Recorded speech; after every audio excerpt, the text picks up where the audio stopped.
né?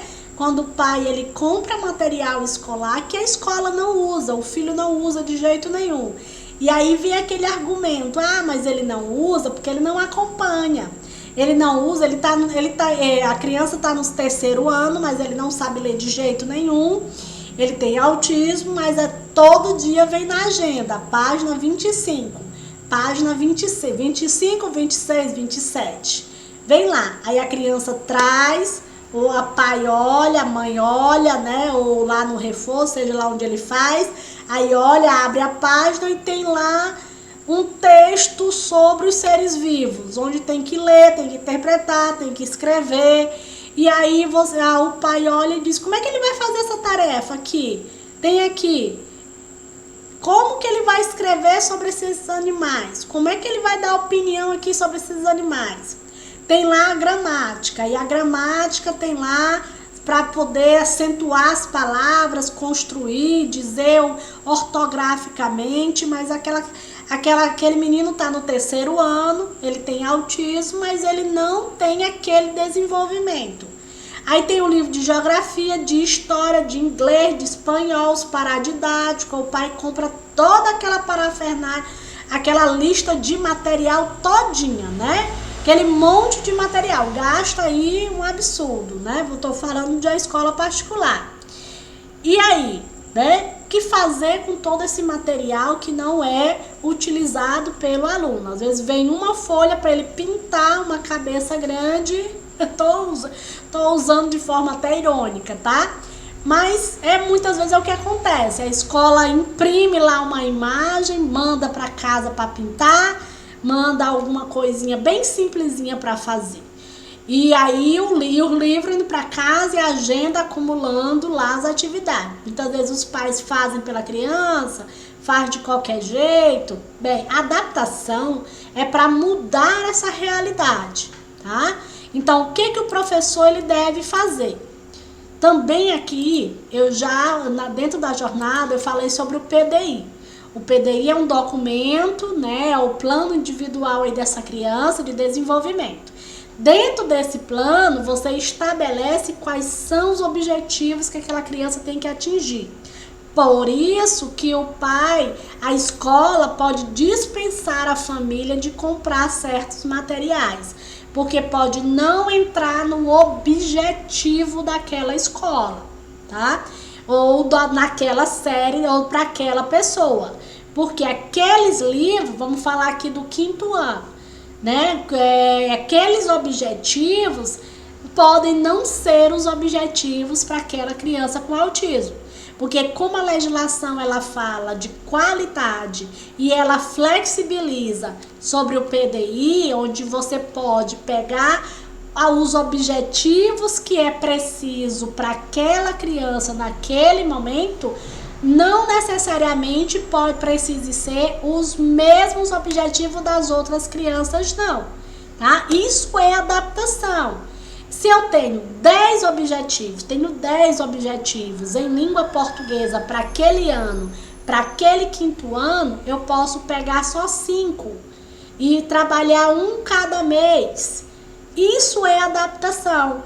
A gente chama isso de flexibilização e adaptação, onde eu vou pegar aquele objetivo e vou criar possibilidades. Como eu vou criar essa possibilidade? Se eu tenho no livro didático, aqui no livro didático, eu vou mandar 5 páginas para casa, eu vou para aquela criança com autismo, dependendo do desenvolvimento dela, né? Eu vou trabalhar, eu vou marcar, eu quero só a primeira, eu quero só a terceira. Na classe, eu já vou preparar uma atividade que vá ser condizente com o desenvolvimento daquele aluno. Da mesma forma, vai ser as provas. Eu preciso adaptar. Se aquela criança não lê, eu posso fazer uma prova visual. Eu posso colocar para me perguntar para ela visualmente, né, qual é aquele elemento, pegar imagens. A adaptação é tornar possível a aula. Ou o professor precisa ser criativo. né? Ele ser criativo, ele pegar, eu tenho uma questão livre, eu posso pegar aquela questão, transcrever ela para o caderno da criança de outra forma. Ou eu posso montar ela no Word de outra forma. Mas eu posso, se eu tenho no livro 10 questões, eu posso transformar aquelas mesmas 10 questões, circulando, marcando, incentivando o reconhecimento visual. Ou eu posso pedir para a criança falar, posso pedir para ela oralmente me dizer o que ela entendeu.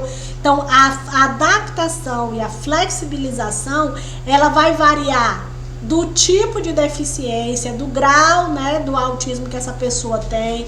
Ela vai variar de série para série, ela vai variar de objetivo do mês para objetivo e ela ainda vai variar de disciplina por disciplina.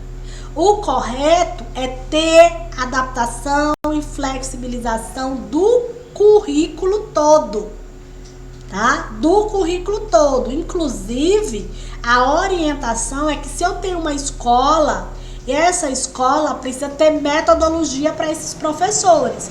Por exemplo, essa escola, ela tem ensino estruturado, ela tem organização das gavetas de forma estruturada, né? Como o Tite mostra, né? Que é uma metodologia da Califórnia, mas é extremamente benéfica às pessoas com autismo. Mas também que esse professor ele saiba como falar, a altura que ele fala, como ele vai conviver com aquele aluno com autismo. Também esse professor precisa saber o tempo que aquela pessoa vai conseguir fazer aquela atividade, a quantidade, né? Você vai trabalhar, você pode substituir em alguns momentos o caderno pelo tablet, pelo computador, pelo smartphone. Tudo isso é adaptação, gente. As formas de adaptar são muitas. Na internet existem cursos, né? Algumas cidades existem cursos.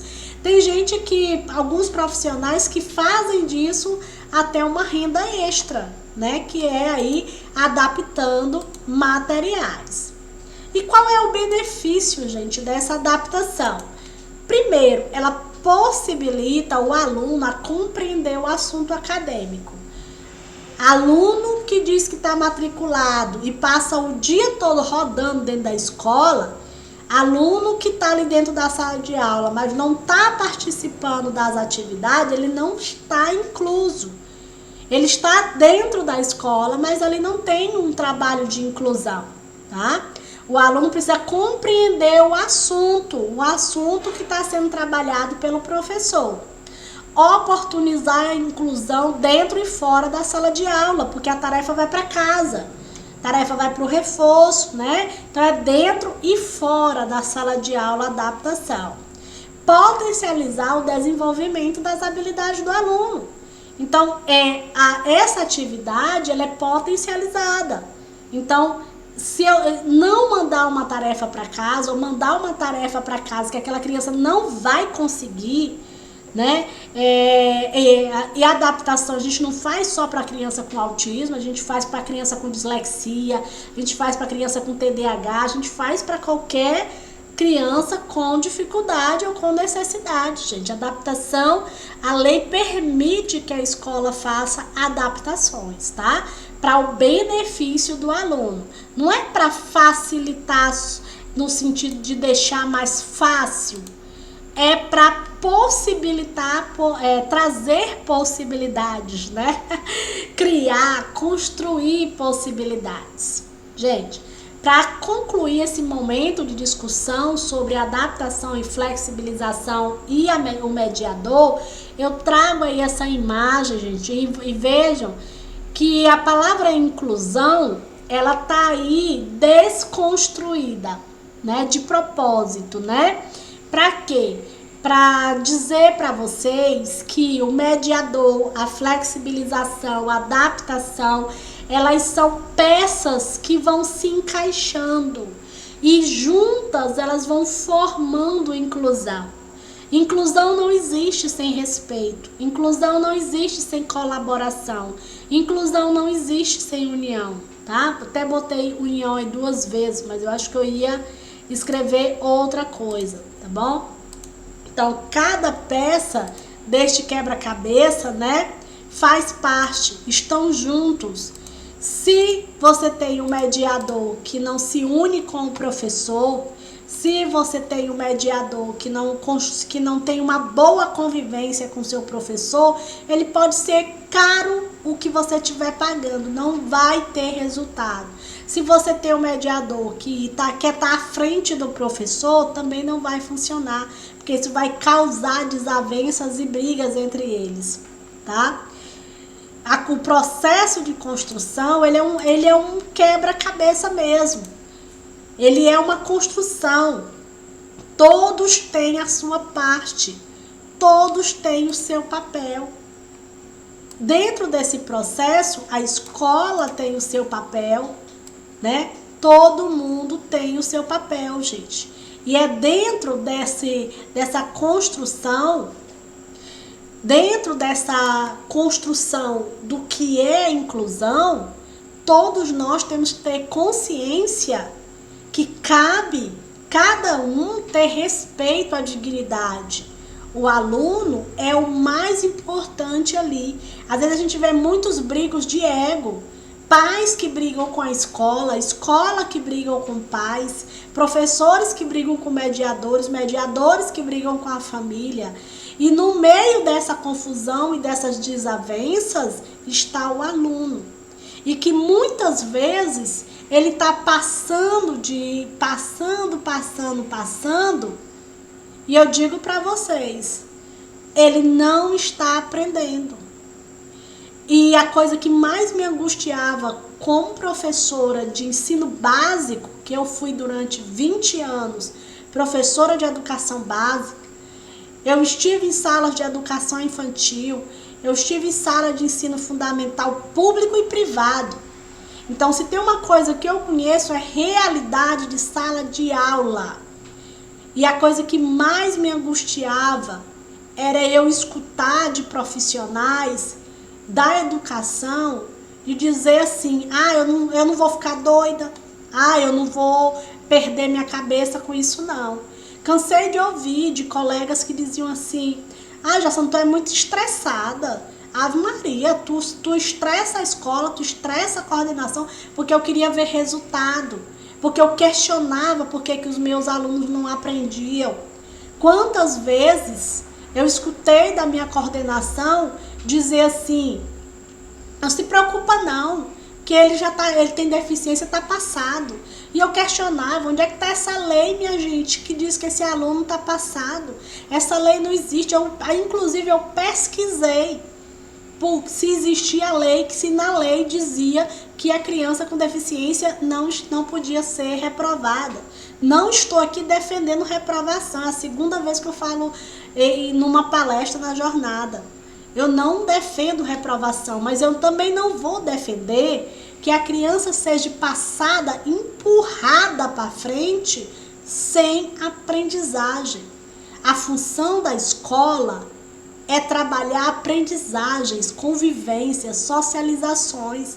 E nós estamos com as escolas lotadas de pessoas e de crianças que não estão vivendo essas aprendizagens. E com escolas a cada dia com mais e mais e mais pessoas com deficiência que não estão aprendendo. Mas elas estão nos números e nas estatísticas. Elas aparecem nas estatísticas e elas são positivas. De avanços na matrícula, de avanços no processo de inclusão, que o processo de inclusão brasileiro está avançando, que o processo de inclusão está sendo um sucesso. Muita ficção, muita maquiagem, porque o dia a dia de quem está lá na base, de quem é professor, sabe disso, sabe que não é fácil. Quem é cuidador, quem é mediador, né? Quem é profissional da educação que está ali na sala de aula, é professor de educação infantil. Eu já vi muitas situações. Eu já vi situação de professor furar a cabeça